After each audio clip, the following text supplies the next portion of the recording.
Sasquatch taunting and harassing a huge buck near Grouse Creek. We know of a couple of other Bigfoot sightings near this same area of northern Utah, along with many more around 30 miles north into the Sawtooth Mountains of Idaho.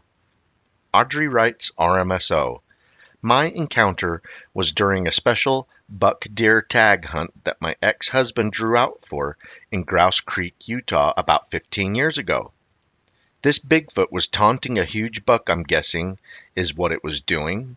It was hiding in a large circular area of reeds in the middle of a field out of view. This buck deer was thrashing about, stomping its front legs and putting its horns into the ground very aggressively. As my daughter and I watched, my ex-husband made his way to a better location, nearer to the buck in an attempt to get a better shot.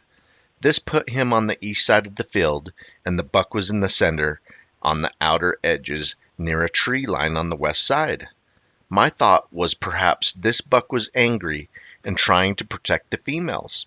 The only strange thing about this was, what was he actually protecting them from? Because from our point of view, there was nothing other than him.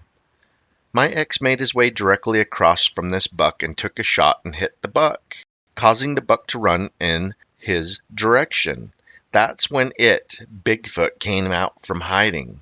It was running right behind this buck, chasing after him, fast as lightning. It was huge. I would guess it to be at least 8 feet tall, if not more. It was covered in black hair from head to toe. The hair on the arms was a bit longer. I remember watching as it ran, how the arms were longer than normal, but muscular. Same with its legs. It ran in an upright position. We didn't get a good look at the face because it was a side view, and also a bit too far away. The buck and the Bigfoot made its way to the other side of the field and out of view. A while later, my ex came into view, signaling for us to drive the car over. When we got over to him, he told us he hit the buck but couldn't find it.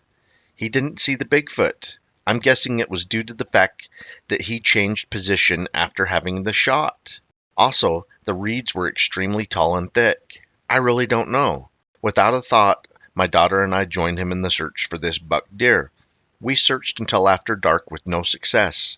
Not even a drop of blood. It's as if it just disappeared.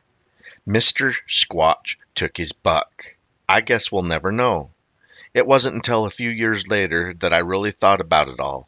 It's something you put into the back of your mind because you don't want to look crazy or feel crazy. If I hadn't seen it with my own 2 eyes, I wouldn't be here telling you about it right now. Sorry it was kind of a long story, but true. By the way, this is the first time telling anyone else about my encounter other than family. Thanks for listening. RMSO responds, exciting. We have been wanting to visit the general area because of a couple of other sighting reports. Your Sasquatch sighting report motivated us to go look around the Grouse Creek area of Utah and check out some other reported Bigfoot encounter locations just across the border into the Sawtooth Mountains of Idaho.